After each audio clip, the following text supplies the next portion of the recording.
Bienvenue sur la chaîne Emissario Unidos da Luz. Si vous appréciez cette histoire d'expérience de mort imminente, pensez à la liker et à vous abonner à la chaîne. Commençons maintenant par l'histoire. Je recevais un traitement de chimiothérapie pour un cancer de stade 4 au moment de mon émis. Pendant ce temps, j'étais de plus en plus découragé quant à l'avenir de la planète, imaginant le monde se terminant par une guerre nucléaire toujours imminente. Dans ma vision empirique de la nature et de l'univers, il m'était évident qu'à mesure que le monde s'enfonçait plus profondément dans l'iniquité et le chaos, il manifestait une maladie terminale, et que l'humanité, sur son chemin autodestructeur, était cette maladie. J'ai vu que nous, en tant qu'espèce, étions sur le chemin de l'autodestruction, un chemin pour lequel il n'y avait ni remède ni retour. Qu'il suffise de dire que je ne croyais pas que l'univers était orchestré par une force supérieure ou que, au milieu du chaos, il y avait des lois en jeu qui créaient un ordre supérieur et plus complexe, et je crois que c'était mon désespoir. Et ma vision sombre de la vie qui ont été les précurseurs de ma maladie en phase terminale. Même si je ne me considérais pas comme une personne spirituelle, j'ai déterminé que ma querelle concernant l'état du monde et ma vie était avec Dieu.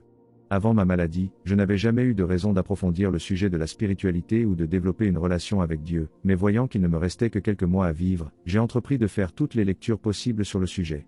De spiritualité, de Dieu et de religion. La lecture de diverses religions et philosophies m'a apporté un minimum de secours et l'assurance qu'il y avait effectivement quelque chose de brillant et de beau qui attendait mon arrivée de l'autre côté. Je me souviens de m'être réveillé un matin en réalisant que j'étais sur le point de mourir. Lorsque j'ai fermé les yeux, je me souviens de m'être réveillé peu de temps après dans un état d'hyperconscience, regardant mon corps allongé là, endormi sereinement.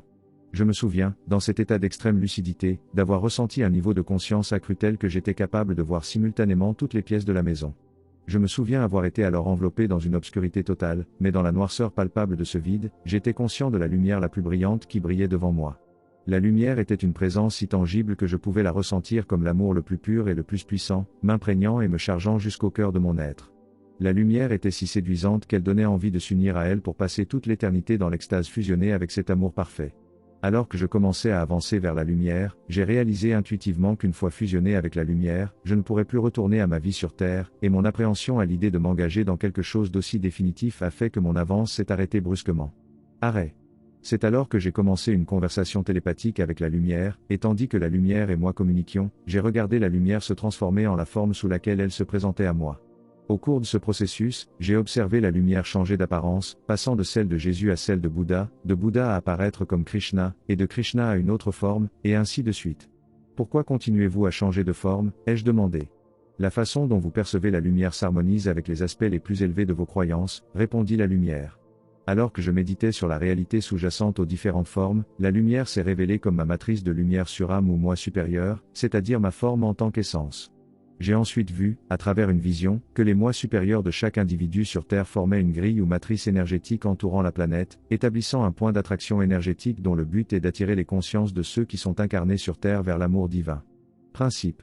Lorsque j'ai demandé à la lumière de me montrer la réalité sous-jacente derrière l'univers, la lumière a répondu en m'apparaissant comme une roue de lumière d'une beauté étonnamment belle, multicolore et aux multiples facettes, formée par l'interconnexion des moi supérieurs humains ou des essences de l'âme. En voyant cette création majestueuse, j'ai réalisé que les moi supérieurs de l'humanité s'interconnectaient pour former le mandala de lumière, qui est la création la plus belle et la plus impressionnante de l'univers. La pureté et la grandeur de l'amour qu'incarnait le mandala de lumière étaient si merveilleuses de façon indescriptible que lorsque j'ai expérimenté la beauté de sa magnificence, mon évaluation des êtres humains a changé instantanément. Oh, mon Dieu, je ne savais pas à quel point nous sommes beaux en tant qu'humains, m'exclamai-je avec étonnement. Mais comment se fait-il qu'il n'y ait aucun défaut ou souillure chez l'être supérieur, ai-je demandé à la lumière dans ma perplexité. Aucune âme n'est intrinsèquement mauvaise. Les choses terribles qui arrivent aux gens peuvent les amener à faire des choses mauvaises, mais il n'y a pas de mal dans leur essence. Ce que tous les gens recherchent et ce qui les soutient, c'est l'amour. Ce qui déforme les gens, c'est le manque d'amour. La lumière révélée. Est-ce que cela signifie que l'humanité sera sauvée? Ai-je demandé. C'est à ce moment-là que j'ai regardé la lumière s'envoler vers l'extérieur avec une force immense sous la forme d'une trompette lumineuse avant de déclarer « Rappelez-vous toujours que vous vous sauvez, vous rachetez et vous guérissez. Vous l'avez toujours fait et vous le ferez toujours, et vous avez été créé avec le pouvoir de le faire avant le début du monde. » C'est la déclaration intemporelle de la lumière qui m'a permis de réaliser qu'en tant qu'humains, nous nous sauvons nous-mêmes parce que, de la même manière que toutes les créations de Dieu, nous avons, dans notre conception, été imprégnés du pouvoir et de la connaissance nécessaires pour nous restaurer à un état toujours parfait. État. Merci beaucoup pour cette expérience, pour m'avoir appris, pour m'avoir montré l'essence pure de l'amour que nous, les humains, sommes vraiment, et pour avoir éveillé en moi un amour et une appréciation pour ma vie. Ai-je prié, et pendant que je priais, je me sens fusionner avec l'amour pur mais indescriptible qu'est la lumière. En entrant dans un royaume d'une pureté et d'une magnificence encore plus grande que le précédent, j'ai pris conscience d'un vaste et profond courant de lumière au cœur de toute vie. Le courant de lumière que vous voyez devant vous est le fleuve de la vie. Buvez de cette eau de manne à votre guise, invitez la lumière. Avec une grande impatience, j'ai bu plusieurs gorgées du ruisseau et, en participant à la manne de la vie, j'ai été plongé dans un état de bonheur ou d'extase divine. Alors que je buvais dans cette rivière de nectar sacré, la lumière, connaissant mon cœur, m'a interrogé sur mon désir sincère d'explorer l'univers. La lumière m'a expliqué que je pouvais utiliser le fleuve de lumière comme moyen de voyager à travers l'univers, et c'est avec cette connaissance que j'ai commencé à voyager à une vitesse incroyable à travers l'univers via le fleuve de lumière. À une vitesse supérieure à celle de la lumière, le flux s'est étendu en fractal d'énergie alors que je survolais le centre de la galaxie. En voyageant d'une galaxie à l'autre, j'ai découvert la variété des formes de vie habitant la myriade de mondes au sein de ces galaxies et les connaissances anciennes stockées dans les super-ramas. Au cours de mon voyage, j'ai réalisé qu'au lieu de me déplacer d'un endroit à un autre, c'était en fait ma conscience qui s'étendait pour englober l'univers tout entier, et c'est dans cet état d'expansion interminable que j'ai fusionné avec le continuum primordial qui existait avant le temps. Et avant la création.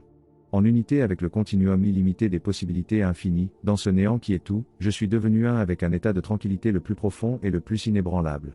En union avec l'intelligence infinie et illimitée, j'ai fait l'expérience d'univers donnant naissance à de nouveaux univers dans le processus de renouvellement sans fin de la création, un processus incessant de renaissance qui se produit au niveau macrocosmique et microcosmique.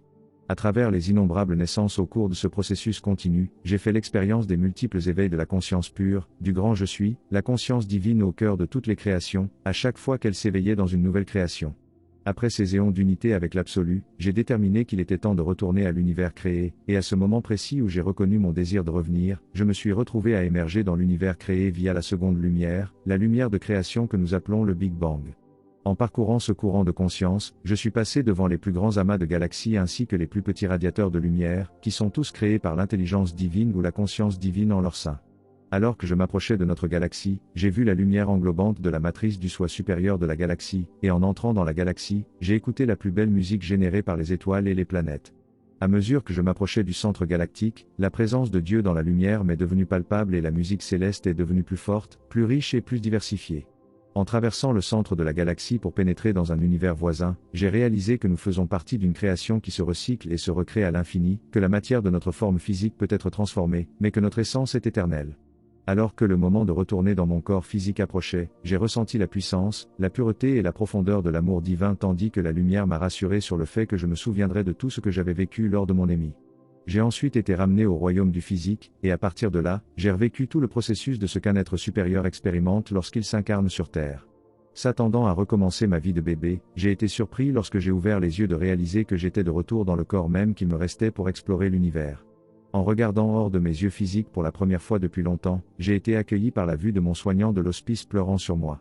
Elle avait déjà perdu espoir de ma résurrection, car une heure s'était écoulée depuis qu'elle m'avait trouvé mort. Le monde immédiatement après l'émis avait une qualité onirique, encore plus comparée à l'extrême lucidité que j'ai éprouvée lors de l'expérience hors du corps. Cependant, au bout de 3 jours, je me sentais à nouveau normal et pourtant, pour la première fois de ma vie, j'étais content et heureux de me considérer comme un humain. Vivre tout ce que j'ai vécu pendant mon émis m'a fait réaliser qu'avoir l'opportunité de vivre en tant qu'être humain est une bénédiction qui dépasse notre capacité à comprendre la signification d'une telle bénédiction. Cela m'a également fait réaliser que chaque être humain, en tant que source d'amour divin et en tant que partie de la matrice de lumière interconnectée, est une bénédiction pour les habitants de la planète, dans la mesure où la divinité inhérente à chaque personne contribue à l'élévation et à l'ascension des autres. Mon expérience avec le divin m'a fait réaliser que, en tant que partie de la fractale de l'être supérieur, nous sommes véritablement les âmes sœurs l'un de l'autre. Alors que les humains me frustraient avant l'émis, je vois maintenant chaque humain comme mon homologue divin, mais je réalise aussi que la plus grande âme sœur que j'aurai jamais est moi-même, tout comme je réalise que Dieu est en moi et non extérieur à moi. Pour illustrer la véracité de mon affirmation, je raconterai à l'auditeur une histoire sur la fois où, après avoir pleuré la mort d'un être cher, je suis descendu dans un enfer que j'avais moi-même créé. Cet enfer, ou lieu de souffrance auto-imposée, était un lieu qui provenait de mon ignorance de la vie et, plus particulièrement, du sujet de la mort. Alors qu'il me semblait que j'allais vivre une éternité de misère dans ce foutu endroit, j'ai commencé à appeler à l'aide la lumière. La lumière, en entendant mon appel, est apparue devant moi sous la forme d'un ange doré. « Es-tu l'ange de la mort » ai-je demandé. Je suis votre âme supérieure, votre matrice de soi supérieure, une partie très ancienne de vous, répondit la lumière. Depuis l'Émi, je suis revenu à cet état d'unité avec la lumière divine et avec la conscience divine à travers la méditation. J'ai réalisé que nous, en tant qu'humains, sommes conçus pour pouvoir entrer dans cet espace énergétique et que nos corps terrestres eux-mêmes, en tant qu'univers de lumière divine, sont les plus glorieux véhicules de voyage intergalactique et interuniversel qui existent. Quelle est la meilleure religion de la planète ? Lequel a raison ? Ai-je demandé à Dieu lors d'une de ces méditations. Je n'ai aucune préférence, répondit Dieu. Chaque religion est une facette d'un tout et chaque religion évolue vers des versions plus éclairées d'elle-même au fil du temps.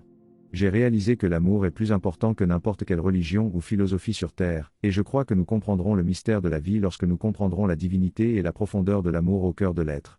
Avant mon expérience de mort imminente, j'avais de nombreuses craintes concernant les déchets toxiques, les missiles nucléaires, l'explosion démographique et la déforestation, mais je suis revenu de mon Émi en aimant chaque problème. Le mandala de lumière formé par le collectif humain existe malgré les problèmes qui existent dans le monde, et c'est parce que ces problèmes potentiellement catastrophiques existent que nous nous unissons. Je suis revenu de mon Émi en aimant les déchets toxiques car c'est la menace d'une destruction imminente qui a rassemblé le monde dans une expérience d'amour fraternel.